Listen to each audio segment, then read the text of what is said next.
fun with last week's podcast and now this week, man. Just the topics keep adding up. So let's get into this, dude. I'm excited. Right, so let's start off top with the recent news, which Alex Grinch going on the Zooms to talk with media, literally just got done like a half hour before you and I started talking. And there were a couple of things that he talked about that I wanted to bring up. And the first one was the guys that he chose to highlight and his philosophy behind the guys going away, because I've always been interested in how does a coordinator go about talking to his players 1 year after he's had them in his system. What does he expect? So I'm going to read this quote aloud and we'll dig into it. I've been very pleased. One of the challenges to our guys, as well as we told these guys, we don't want to coach the same dudes we coached in 2019. Don't ask us to coach the same guys. So if you come back here with the same issues or any of the same flaws, you haven't taken advantage of your time away. You haven't taken advantage of the meetings. You haven't taken advantage of the walkthroughs and our time together once we got back together. And then he went on to highlight the guys that he thought were actually taking advantage of that. And at the top of the list is one Brendan Radley Hiles. That'd be Buki. Yeah, man, you know that I'm a Buki truther. But, how do you take how Alex Grinch feels about Buki? I think that, honestly, it's been shown to me through actions more than words that Grinch, he really does like Brendan Radley Hiles. I've seen the guy constantly pick Buki's mind after he comes off the field. And I think, quotes aside or not, I feel like this is a guy who, he just gets ragged on so much, right? And I feel like it's exciting for me to see Grinch not only say hey, this guy is really going the extra mile and he's trying to do everything possible to get better. But he's saying that and then he's putting it into action by trying to make this guy a leader, trying to make this guy part of his plan in game action or in practice. And so for me, I feel like the Grinch, Brendan Radley Hiles relationship is fascinating. And it's one that's definitely going to pay off if and when there's a season this year.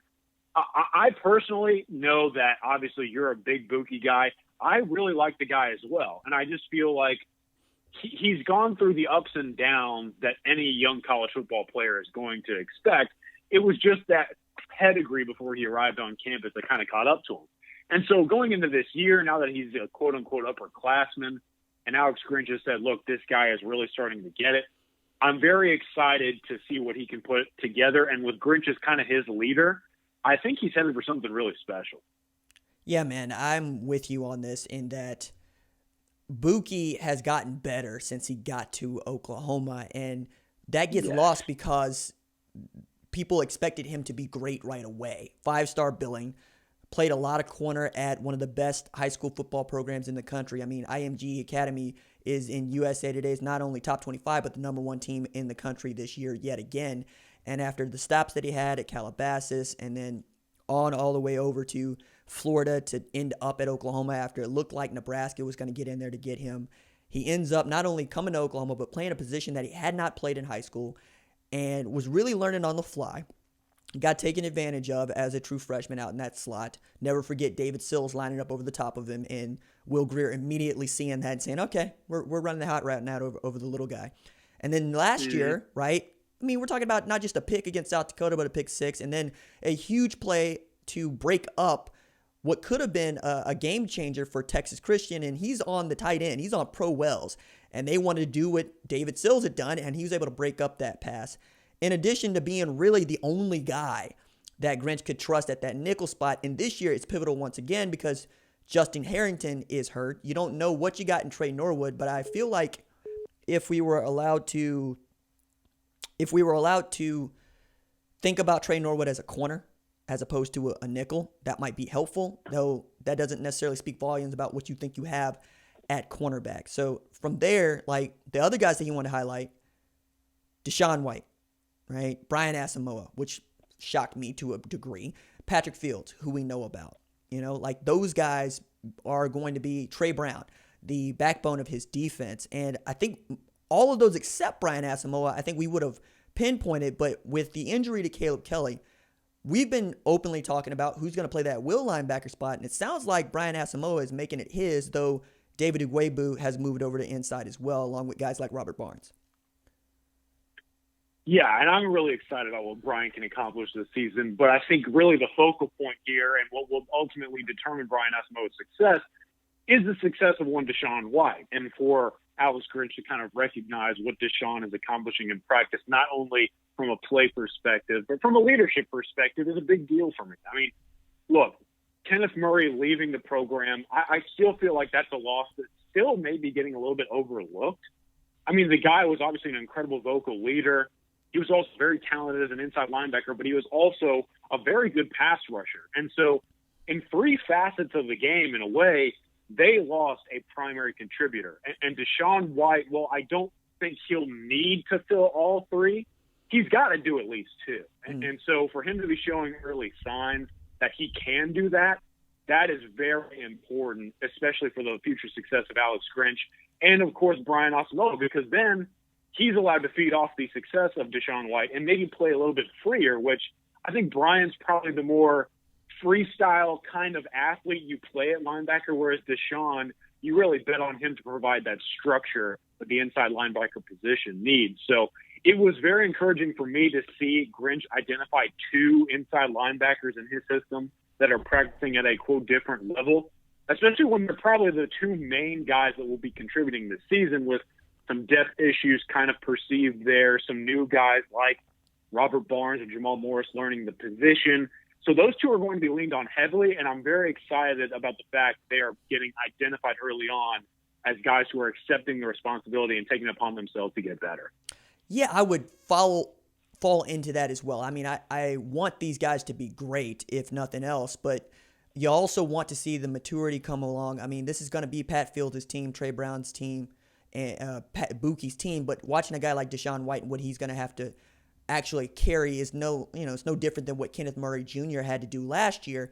And I was right about Kenneth Murray way back when he was a true freshman, and folks were saying, hey, look, I don't think this guy has it. And his junior season turned into not just a great season, but vaulted him into the first round of the NFL draft. I'm going to throw this to you because I'm going to already put it out there. I think that if Buki has a great season, we're talking about him in very much the same sort of way.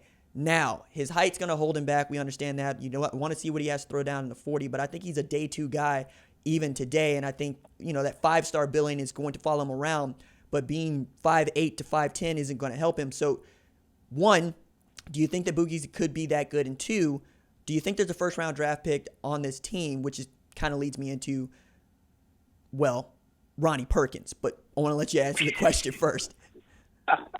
Yeah, Ronnie Perkins could be a whole podcast in his own right. But as for Buki Radley-Hiles, who, of course, another guy you could talk for hours and hours about, you ask the question, okay, is this guy an NFL draft pick? I think we talk a lot about, some of those interceptions that he created, right, last season or before, but also, obviously, some of the coverage mishaps that opposing teams have capitalized on when it comes to him. But for me, the biggest indicator that I have that Brendan Radley-Hiles could be a future NFL draft pick is a performance that literally no one discusses when it comes to him. But for me, it was probably one of, if not the biggest performance he put together all year. And that was the game against Oklahoma State, right? Where this guy is playing the nickelback position against a zone stretch running scheme. Chuba Hubbard is the number one running back in the country, no question about it, and looking to campaign for the Heisman. And Brendan Radley-Hiles is sitting there at the nickelback position. He must set the edge and contain the best running back in the nation. And what does he do? He puts up double-digit tackles and basically shuts down an Oklahoma State offense that hoped to run strictly through a zone stretch scheme going right at him. And that is what signals to me a guy who understands the ultimate responsibility of not just pass coverage, but the run game and what he must do fundamentally to uphold the other systematic influences of his defense. And I feel like if you really dissect a performance like that, then you add in some of those other indicators, right? Some of the interceptions he's been able to create, some of the big pass breakups. The tools are all there. And so for me, Brendan Radley-Hiles going into his junior season with the leadership of Alex Grinch definitely has the ability this year to put together something that gets his resume worthy of an NFL draft selection. I don't know when that would be. I still think we can all agree that maybe first, second round is a little too high to project right now. But, I mean, you got to feel like if he can put together some tackling performances like that game against Oklahoma State with some of those other interceptions or turnovers that he's created in the past, fourth round, fifth round could be a reasonable ceiling for him. And if the rumors are true that this guy is practicing at a different level, I think the biggest quote for me in Alex Grinch's thing today was, I see more commitment to technique when it comes to Buki Radley-Hiles. If this guy just focuses on the fundamentals of the game and adds it all together with some of those standout performances he had last season, yeah, man, I think this guy is a draft selection. I feel like he could eventually put together some very solid career numbers in the NFL. So from there, I want to talk about the downside to Oklahoma, which Grinch also acknowledged. Our depth chart has not been the same for one single day since I got here. That's just been the way that it is.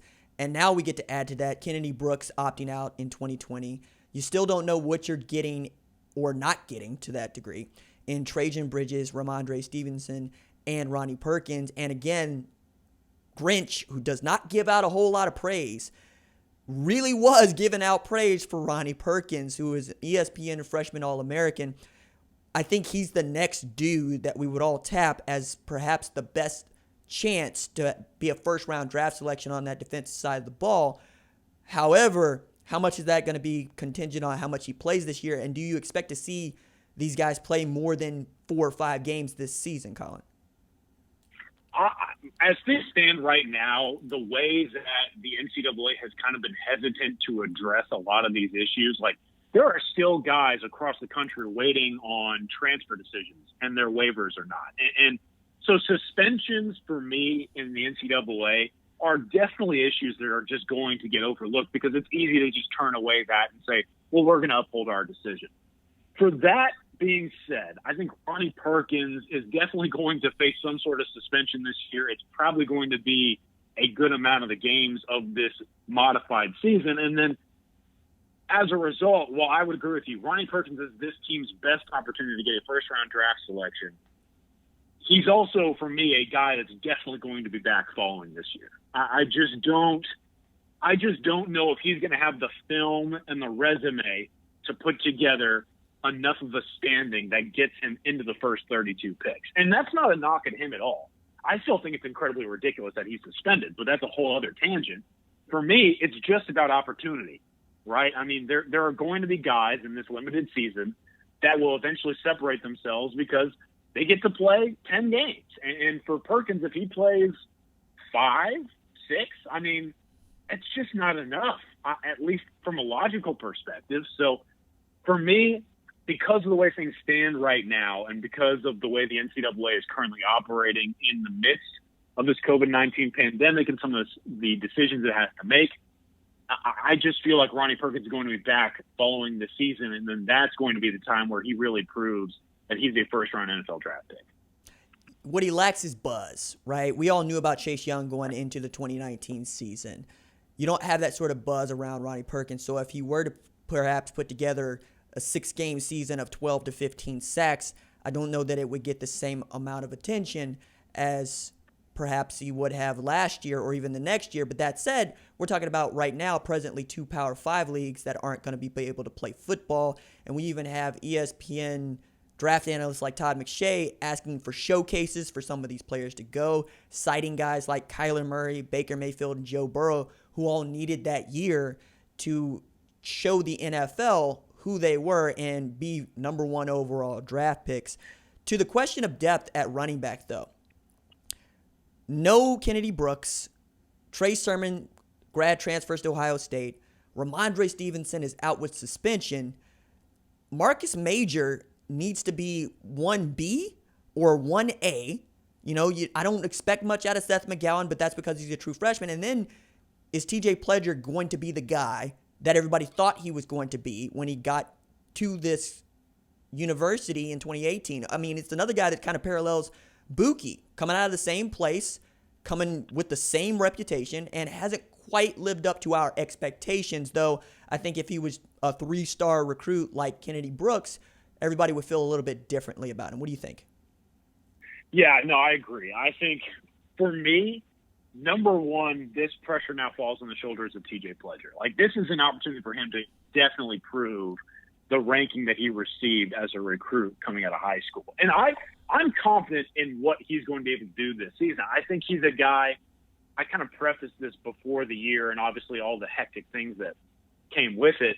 He's a guy that could definitely solidify himself as a very viable kind of third down back option. But now, I mean, he's not going to be the third down back. He's first, second, and third. And then when you go from there, I think Marcus Major, all the praise that he received coming out of high school is going to be incredibly intriguing to add to the storyline that he put together this year, because that's RB2 in my opinion. And the big thing there is the injury situation. I mean, an injury like he sustained at that specific position is not something to be overlooked. And as a result, I need to know, okay, I know he has the talent. I know he has the mindset. But does he have the physical capability to just go and carry the rock X number of times and be effective? Because at the end of the day, man, I mean, no Kennedy Brooks, no Ramondre Stevenson for a while. This is going to be a major task, especially when you're asking these running backs to kind of take some of the pressure off the shoulders of a first-year starting quarterback. That gets incredibly overlooked. But, I mean, these guys are going to have to help Spencer Rattler ease into things. And so TJ Pledger, Marcus Major, and then Seth McGowan, from all accounts, I mean, McGowan has looked very good in some of the off-season workouts and camps. But, I mean, he's still got to adjust to college football. And so as a result, I'm looking at Pledger as RB1. I'm looking at Major as a guy who hopefully can be RB2 despite some of the things he's dealt with injury-wise. And then you go from there and you hope you get something out of Seth McGowan or anyone else who can play that running back position. Maybe we get to see Jeremiah Hall rush the ball. I would be down for that. But overall, man, the loss of Kennedy Brooks, obviously a major deal. But I don't blame him one bit for doing what's best, in his opinion, for his family. And as a result, man, these ball carriers are going to have to step up in his absence. Yo, man, I'm here for the Mikey Henderson experience. If they want to throw Brian Darby back there, who played some running back in high school. But if they even wanted to go and get Shane Witter and throw him over there because he was able to do some Wildcat stuff coming out of North Carolina, I'm here for it. I think it's going to be Go ahead. Hey, Braden Willis, man. Braden Willis did everything, and he was the water guy for Arlington Martin. Let me see B-Will get the ball a couple of times. I'd be down. I am here for it. Or, to hell with it. Just run empty. Just run empty. You know what I mean? Like, let's do it. Let's put 2 tight ends out there. Let's go big at the numbers with Rambo and Weiss and just see what would make it do what it do, baby. All right. So I want to go from that to Kelvin Gilliam, who is expected to make his announcement on August 22nd as to where he is going to commit to play. And this is a guy that's been on Oklahoma's radar, it feels like, for like 2 years, and has been a dude that we felt like is in Oklahoma lane for some time. But how do you feel about it going into the final days? Yeah, so anyone who's listening to this, make sure you guys stay tuned, because I am actually flying out tomorrow to Richmond to shoot this kid's commitment for CBS Sports HQ. You guys will be able to watch it live on CBS Sports HQ around 7:45 Eastern time. That's when he will be announcing.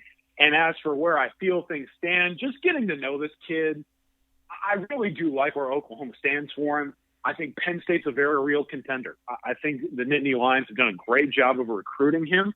And to be quite honest with you, man, I think that this is a guy who is just certainly deserving of all of this recognition. Like, recruiting aside, Kelvin Gilliam is one of the best young men that I have ever had the opportunity to meet and deal with on the recruiting trail. So I'm very excited to get out there. But as to what will happen once I get out there, I think Oklahoma is very much a player here. I would call them the leader, but Penn State is going to fight this thing out into the final minute. And then South Carolina is in that top 3. And who knows what the Gamecocks are able to pull out towards the very end. And so as a result, this is a race that's been fascinating to follow. I think it could go in Oklahoma's favor. I would put it a very high percentage chance. But at the end of the day, man, this guy is one of the best defensive ends in the nation for a reason, and he will get the attention as such until he finally makes this thing official. Yeah, man, being able to add him to Ethan Downs and Clayton Smith and Isaiah Coe, that's tasty. That's tasty. And along with that, let's say that he does choose to commit to Oklahoma. Yo, man, there's this little thing called the Sooner Summit that is supposed to take place here in the present future. I know Caleb Williams is heading up this thing, but talking about some of the kids that we expect to join him on what we can, I think, qualify as an unofficial visit because they're not, it's a dead period. But it would be interesting to see guys like Caleb Williams and or Tristan Lee and or commits like Mario Williams, just to throw some names against the wall, choose to join him. What's your read on this situation?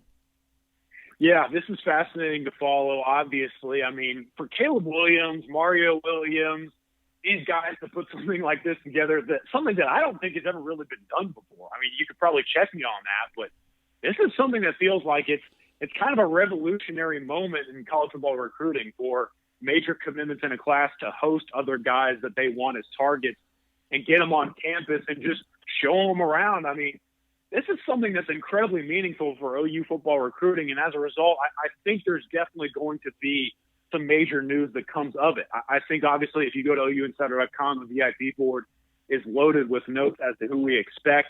You mentioned Tristan Lee is definitely one of them, and that's huge because, obviously, Tristan Lee is a guy who heavily pursued by Clemson, LSU, Penn State. The list goes on and on.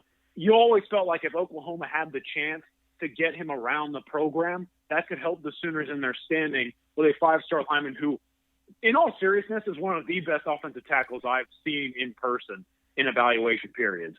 And for him to be not only around the program, but to be around his potential quarterback, some of his other potential teammates, that's something that could really boost the Sooners moving forward and could help them potentially land this guy's commitment. Some other guys, obviously they get floated around, like Kamar Wheaton, the five-star running back, Desean White, offensive tackle out of Duncanville. That's a guy who I actually talked to a couple people down in the old DFW region. And, I mean, that dude could seriously be considering Oklahoma now, whereas SMU kind of seemed the heavy lean. This Sooner Summit could really help the 2021 recruiting class take shape for Oklahoma. It's one that has to, if we're being honest with ourselves, because other programs right now have a ton of momentum on the recruiting trail. I think OU's hoping that this will provide the boost necessary to get back on track. At this point, anything that gets Kamar Wheaton back on the campus is going to make Oklahoma fans tremendously happy, especially with the news of Kennedy Brooks. But you take a look at their scholarship distribution chart, and you can see that it's barren, man. We're not used to seeing that at the running back position, and knowing how quickly these guys can go down, I have my suspicions about how deep they could be, and you need to be able to add quality there, especially in a year in which we don't expect Oklahoma to take more than one tailback. And to be able to add a guy like Savion Byrd and or Tristan Lee is not only going to help vault you into the top 10 of the recruiting rankings, but could actually give you an opportunity to shoot for number 5 there, which is kind of where I want to take this conversation to a degree. But before we get there, I want to talk about the bubble, all right? And I have my issues with the college football bubble because, one, I believe that college football players should be paid for their efforts. And two, you're actually not going to be able to defend this if you go into court. And it looks like that's exactly what's going to happen. So Ross Dellinger at Sports Illustrated wrote a piece about this, about the only bubble in college football today is at UNC, and now it looks like it's going to be at Notre Dame as well. And I want to give you a couple of paragraphs from his piece that I think are interesting here. Get your take on them. College football's own leaders have spoken out in the past over such an arrangement.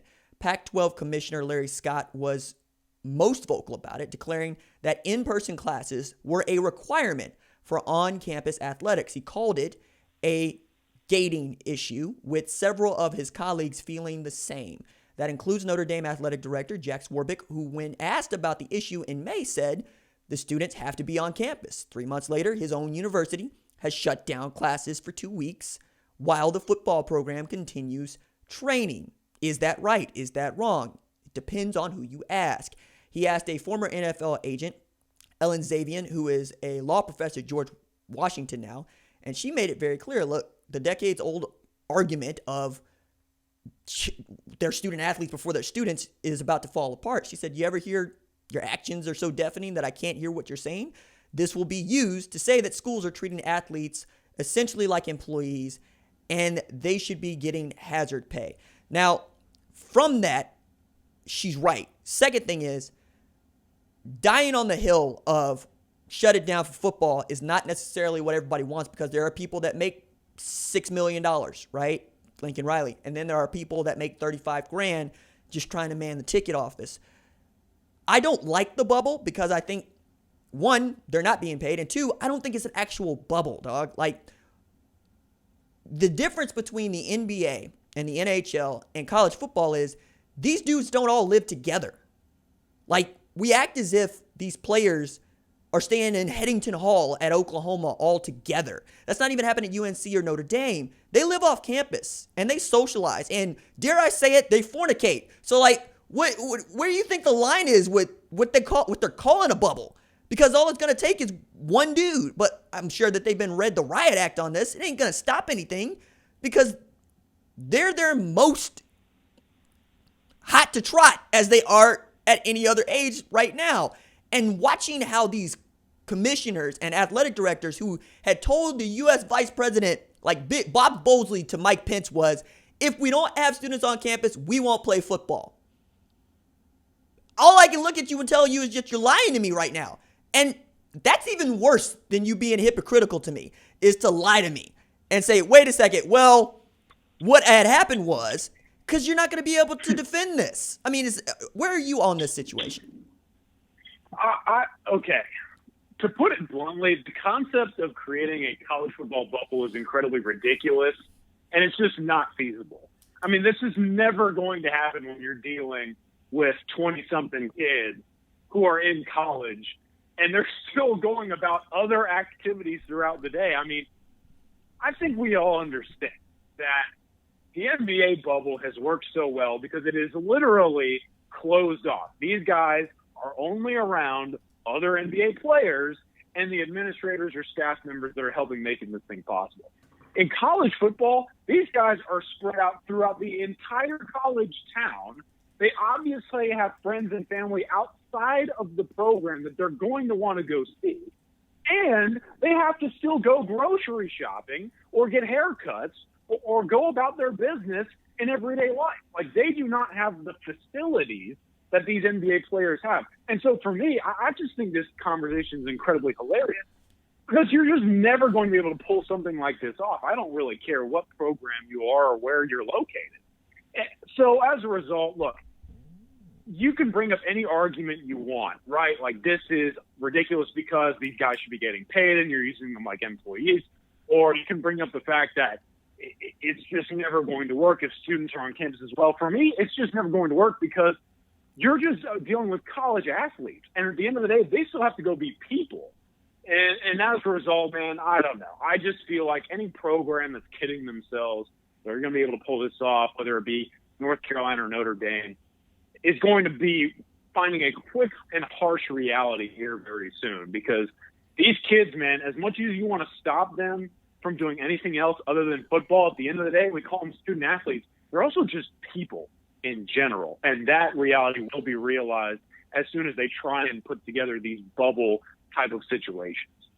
That's where I'm at, man. Like, I understand that you're going to try to get this rent check from each one of these students for housing that they're not going to use. You're going to cash it, and then you're going to be like, our bad. We thought we could do it when you're lying to us. That's one thing.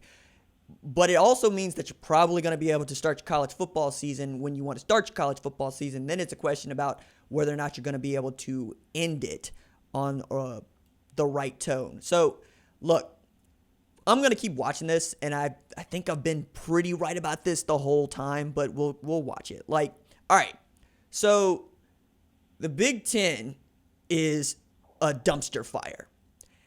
And now it's a fascinating circus of a dumpster fire. Because we got stuff like, we got a report from Jeff Snook that there's a rogue set of Big Ten schools, 6 of them, that want to go and play against each other 2 times apiece, home and away, in an abbreviated season. And right now, it's like 4 teams that are in, right? But Wisconsin and Michigan are not. Obviously, Ohio State is leading the way on this because everybody there wants to play football. And yet, publicly, Gene Smith has been saying, we're not playing football in the winter. The spring is what we're going to try to move toward. Meanwhile, we got Randy Wade, Shaun Wade's dad, who was planning to fly from Florida to Chicago to go to the Rosemont office in Illinois to go and beat down the door and say, yo, have you not heard us? Did you not see Justin Fields' petition? Did you not hear him on national radio saying, I'm going to be heartbroken if I find out that 3 other conferences are playing and we're not playing? So first, this idea of a rogue season where you got 6 teams that will play each other for, I got to believe, a fictitious trophy. So that what? So that the kids can get good film? Okay, cool. So that the kids might have an opportunity to compete for a national championship? If you're Ohio State, maybe, depending on how the committee wants to see that. But like, Colin, I have never, ever, ever heard of anything like this. But that's also one of the reasons I love college football. It's bizarre, it's weird, it's unpredictable, and people are just going to do what they want to do.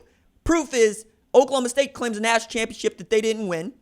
You know, we have teams that will rank themselves in the top 25 going 6-6. Like, we will claim national champions that aren't ours to claim, and yet we can also have a rogue set of schools that would think about perhaps trying to put together a season in the fall for the sake of putting a season together in the fall, when right now you're also telling your commits, hey, look, stick with us. You're going to get to play football for real in January, February, and March. Like, what do you think about this? Well, I think if we're being really honest with each other, I think, number one, it gets the kids film, and number two, it gets the schools money.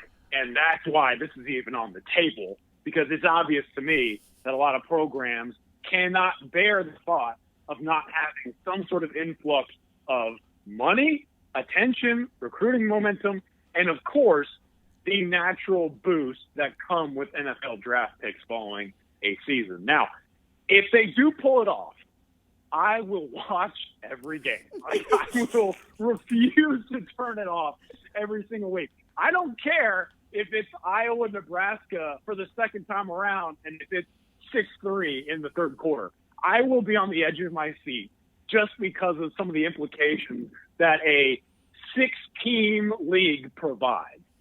Now, look, my biggest thing right now is I feel like I really understand this from the perspective of opportunity, right? I mean, that's why Mr. Wade is flying out there, supposedly, deal with the Big Ten. That's why Justin Fields is starting up a petition. Because I'll be honest with you, man, I had Ohio State win a national title this year. Mm-hmm. And now that that's gone, I mean, that's a massive deal squandered by people who apparently have not really kept others in the light of the situation. That's, for me, the biggest problem that comes from this, is I think we're really learning a ton about some of the leadership positions in college football, and specifically within these two conferences, and how, I don't want to say ignorant they are to other people's thoughts and opinions, but really just consumed with their own. And as a result, man, if this leads to a 6-team league that kind of spikes their decisions, I'm all for it, because I don't know how feasible that is. I don't know what would come of it. I really don't know how it would impact the rest of college football. But if it means that they are able to enlighten some of these leaders and make them realize that college football is a team sport both on and off the field, then by all means, go for it, and I hope we get a better result from it. Hey, man, if everybody's going to keep playing, I understand why you don't want to be the people not playing football. I totally get that. Yeah. I also get how the money is really showing us who people are. Because, yeah, it's all talk in April and May, but when it comes time to actually do something, the Big Ten said, no, we're not going to play. And there's also this thought that the real nefarious take, Larry Scott and Kevin Warren made the decision not because it was in the interest of public health, but because it was in the interest of stopping players organizing, which is wild to me, because you've undermined your argument if you are the Big 12, the ACC, or the SEC. And that's not going to exempt the Pac-12 or the Big Ten from any legislation that might come down, especially as we're having name, image, and likeness stuff that is being legislated as we speak in Washington, D.C. So as I started this segment, it's a cluster, dog. But on the same front here, I'm really interested in the top of the recruiting rankings and how this is reflected, right? Because whether it's coincidence or not, Alabama has been able to keep playing football. Alabama has also added to its growing tally of 2021 recruits. In April, they're ranked number 55 in the country with one commit in Deontay Lawson. In August, they're number 2 in the country and 2 points behind an Ohio State program that I thought was going to have an insurmountable lead. Because at one point, we're talking about a 60-point gap between them and number 2 in the rankings. And yet, and still, I'm looking at this and I'm going, maybe there's something to be said here about the folks that are benefiting from being able to play football and the continued optics of how people will see the Big Ten or the Pac-12 in the future, about the zealots, all folks who think that we should be playing football anyway, are probably going to hold a grudge against those two leagues, which also puts the Big 12 in a very interesting position because I was ready to see this league dissolved. And I'm still kind of ready to see this league dissolved. But Message Board RJ is looking at this situation going, hey, there's room for poaching here. Nebraska, Ohio State, Iowa, Penn State. Y'all wanna join up? Y'all wanna make a league? Y'all wanna go knock down the SEC's door? Y'all wanna go Bigfoot this thing? Because we can. Like, what do you think about that? No, well, the idea of a reconfiguration is always fun to discuss, right? Especially when it comes to thought of Oklahoma or Texas getting to play Ohio State or Nebraska again every season. And I personally would love to see Lincoln Riley walk out to an absolute whiteout stadium out there in Happy Valley. Penn State, I mean, some of these atmospheres added to the Big 12 Conference would be huge, right? And it would add even more notoriety as the conference kind of struggled with dealing with the natural power in the SEC or the ACC, who's kind of capitalized on Clemson's momentum. I think, obviously, this is all a big speculation because we've heard time and again, hey, there's interest, but it's not going to really happen. There's interest, but it can't be pulled off this year. So my hope is that eventually the Big 12 Conference finds a way to finally capitalize on some of the blunders that have taken this season and beforehand, and eventually expand this conference into something that's really taken seriously. Like, I would love Ohio State, Oklahoma. I would love OU, Nebraska again every season. I would love to see Texas, Penn State.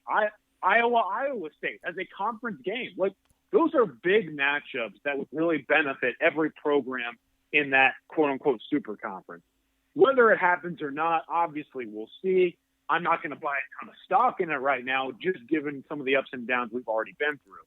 But I'm always going to be here for blue blood programs, for big name programs in the world of college football going at each other every single weekend. And eventually every single outcome has an impact on some sort of standing. So I hope so, man.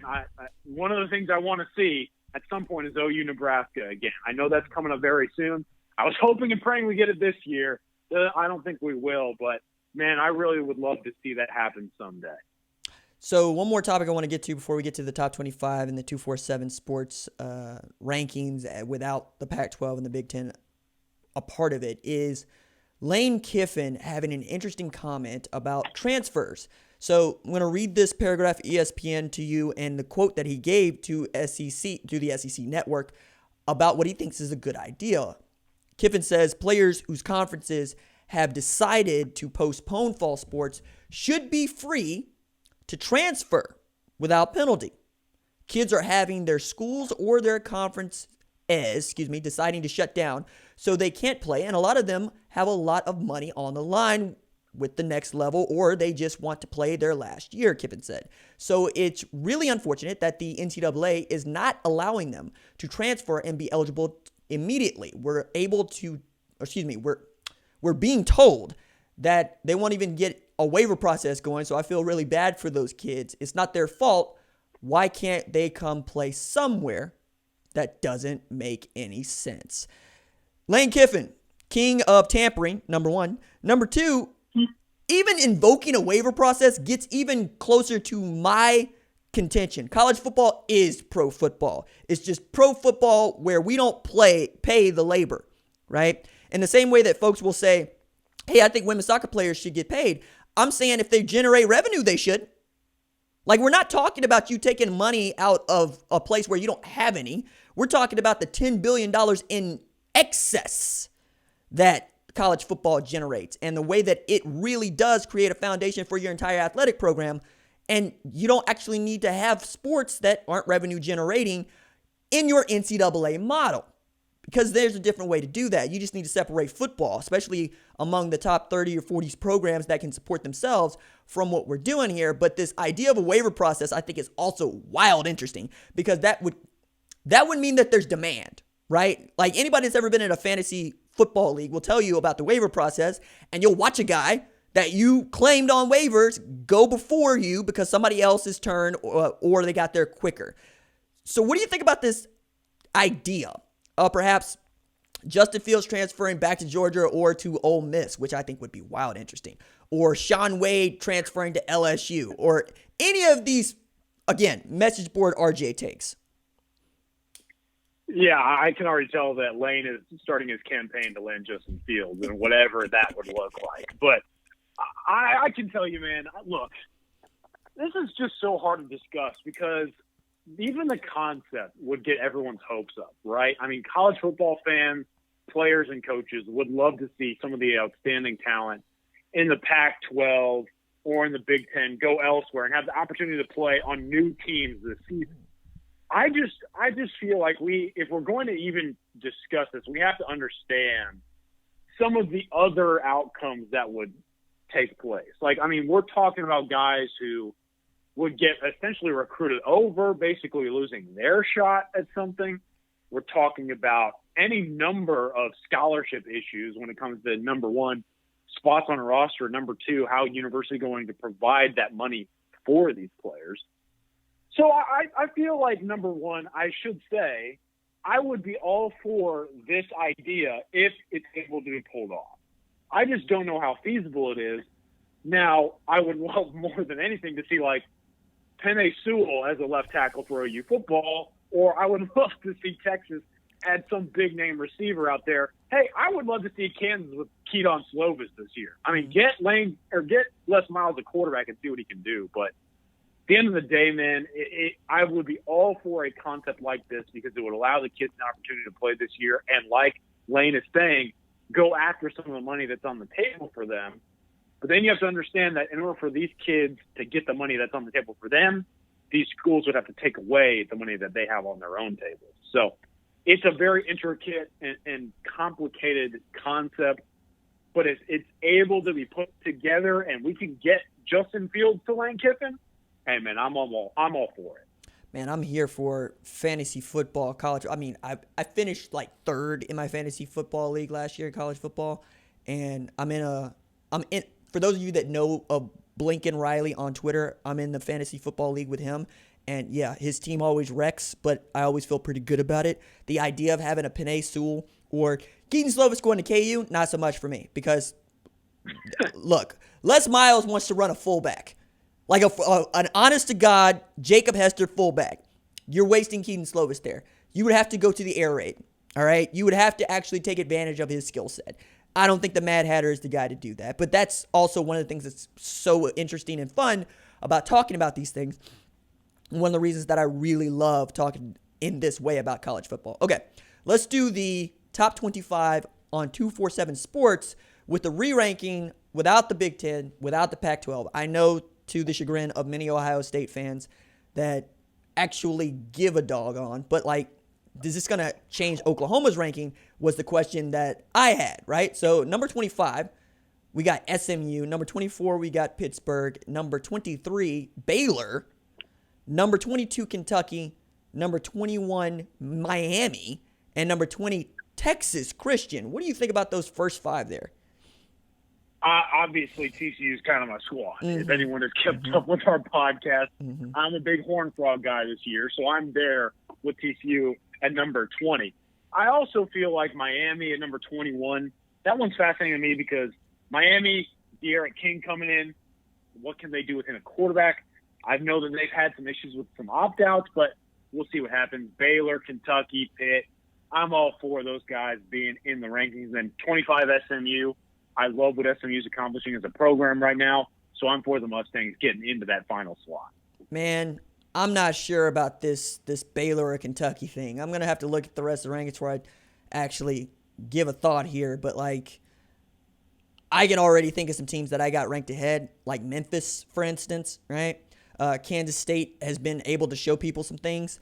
Like, that's a better football team than Miami was last year. And to your point about Miami, Greg Rousseau not playing is going to hurt you, right? But you get Quincy Roche, who led the American in sacks and was Defensive Player of the Year in that conference. Bubba Bolden is ready to go, right? You get Jalen Phillips ready to go. And maybe you find something that you can do with Tate Martell that benefits the offense for once. And then, of course, with Texas Christian, yeah, we're of the same mind there. Like, the futures came out from Bet Online about Big 12 conference champions, and it was predictable with Oklahoma getting the best odds, Texas getting the second best odds, Oklahoma State getting the third best odds. But at 20-1, there was Texas Christian. I'm like, there's the value. Take them.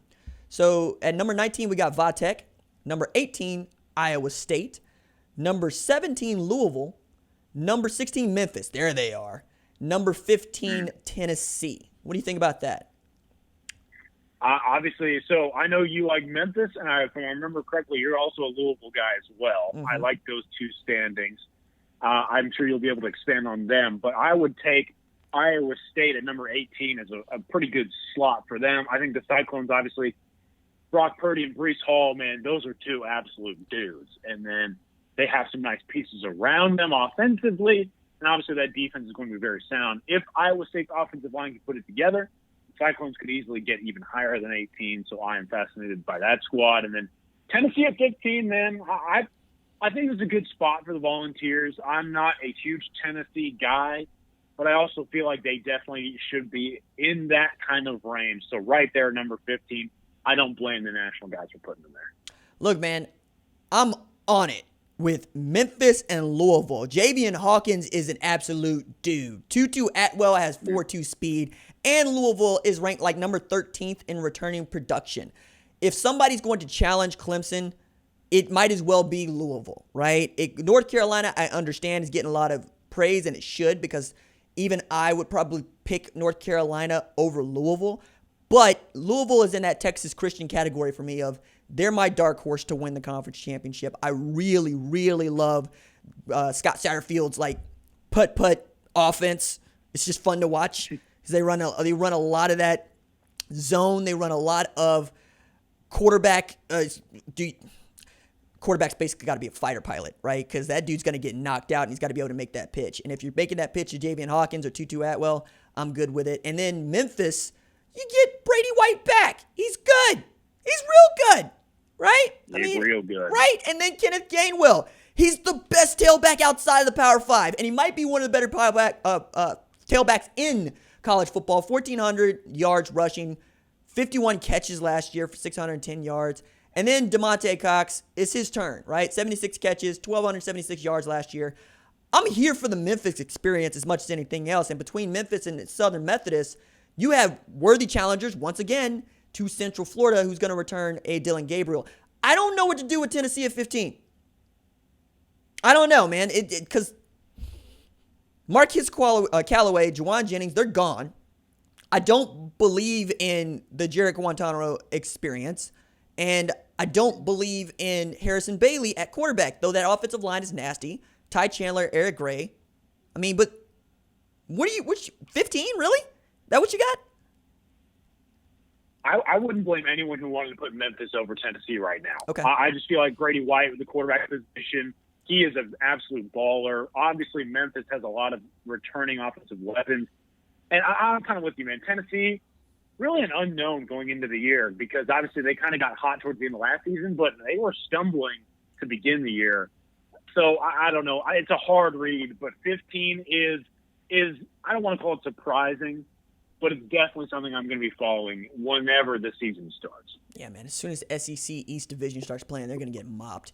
All right, so we go from there to number 14, Cincy, number 13, Central Florida, number 12, North Carolina, number 11, Auburn, and number 10, Oklahoma State. Where you at with those? So, okay, I love Cincy and UCF right there. Cincy's got a good squad, man. I like them. Obviously, we've talked about UCF in the past. They're getting a quarterback back. They're also potentially getting Mackenzie Milton back. There's experience there. I know you're a big Auburn Tigers guy. You touched on them last podcast. So maybe 11 right there is a little bit surprising. But for me, I mean, the highlight here has to be North Carolina, because I've touched on it a couple of times. North Carolina is going to basically get a cakewalk in the ACC schedule this season. If everything holds true, they will be able to dodge Clemson. They'll be able to dodge Notre Dame. They'll basically really only have to worry about, like, Virginia Tech and Pitt. And while those are decent quality opponents, I mean, you can't really hurt yourself if you would be facing number 24 and number 19 if you're in the top 12. And obviously with experience coming back at quarterback, Matt Brown's got that program rolling. I really like the Tar Heels to make a deep run this season with a very strong record and skyrocket up the standings. So number 12 is probably a good spot to have them to begin, but they could easily be much higher than that. And then quickly to touch on Oklahoma State, top 10, I like it. I think when you look at the teams above them that we'll get to, that's probably where the Cowboys should be right now. Things will obviously shake out with the rest of those squads, but top 10 for me is where Oklahoma State should be. I will not stand for this Auburn disrespect, for this North Carolina disrespect. I mean, to put Oklahoma State at number 10 is to say that you don't care about the Big 12. That's what that is, right? I mean, to put Auburn behind Oklahoma State. All right, let me unpack this. I don't believe that Bo Nix is better than Spencer Sanders, but I do believe that Kalen Newton is better than both of them, all right? Who's behind Spencer Sanders today? Number 1. Number 2, cool. You want to give the tailback edge to Chuba Hubbard? That's fine by me. They got 3 of them at Auburn. We know what they got at North Carolina. And more than that, every time we have conversations about Auburn, people are like, I just don't know how they're going to do this and how they're going to win. To your point about Cincy, anybody that's ever been in a rock fight will tell you what it's like to get hit with a rock. It doesn't feel good. That's how Cincy plays football, right? They want to pick up a big rock, and they want to lug it at your face, right? Meanwhile, Auburn's going to be able to watch this trickeration. And how do you get this disrespect when you win your rivalry game against a team that won 11 games and mopped the floor with Michigan in the Citrus Bowl? Meanwhile, who the hell is Oklahoma State beat? They couldn't beat Oklahoma, right? They tried to get beat down by Iowa State. Right? And then you go against an ampersand U team, which I got to believe they're probably going to rank into the top 10 to prove my point that care about the SEC and not a whole hell of a lot else. What else? I mean, no. Put Auburn in that 10 spot or North Carolina. I won't fight you. But the best I could see for Oklahoma State is 12, and that's assuming that Spencer Sanders ain't one of the worst quarterbacks in the NFL, in the college football like he was last year. So, I'm not with it. I'm not with it at all. All right, so number 9, we got Texas. Number 8, there they are. Ampersand U, Texas A&M. Number 7, LSU, which I got a problem with. Number 6, Notre Dame. And number 5, Oklahoma. So Oklahoma moves up a couple of spots thanks to, Ohio State and Penn State not playing football this year, so we think. What do you think about those 5?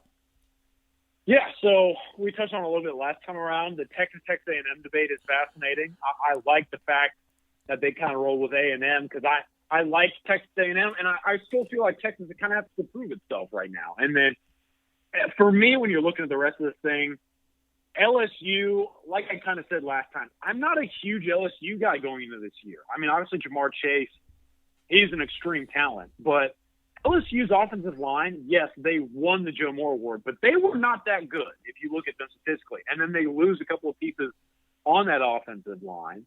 Miles Brennan is going to have to prove himself quickly, especially with this SEC schedule. And then I don't know, man. I need to see what else they can do defensively with some of those top-tier defensive talent guys gone. And so as a result, LSU, number 7, I understand it's kind of a name brand factor here, but I don't know. I'm not a huge LSU guy right now. Notre Dame at 6, yeah, I mean, I get it. But for me, OU at number 5, that's going to be the battle, is where will Oklahoma be inside or outside the top 4. Here, 24/7 has them at number 5. I could exchange them with Florida or Georgia. Obviously, we'll touch on them. But for me, OU at number 5 could easily change as they try and win another Big 12 championship. I look at this ranking for ampersand U. I look at this ranking for LSU and I say, this slander of the ACC and the Big 12 will not stand. Because I could just as easily see Texas in that 5 spot, right? Based on what we know about Kennedy Brooks and how nationally folks talk about Oklahoma and Spencer Rattler, right? But LSU is going to have like 16 brand new faces on the offensive defensive side of the ball. They're going to have a new coordinator and a new scheme on the defensive side of the ball. And now they have Ed Orgeron swimming in Darius Geis, who allegedly raped 2 LSU students, was kicked off of the Washington football team, and was arrested for this. LSU got more problems than most of us, and it's going to have more integrated faces, more new faces than an integrated high school. And yet, you want me to buy stock in LSU at number 7. Yo, man, I could just as easily vault UNC there. I could vault Auburn there. I can make an argument that Oklahoma State is a better football team than LSU this year. I don't know Miles Brennan.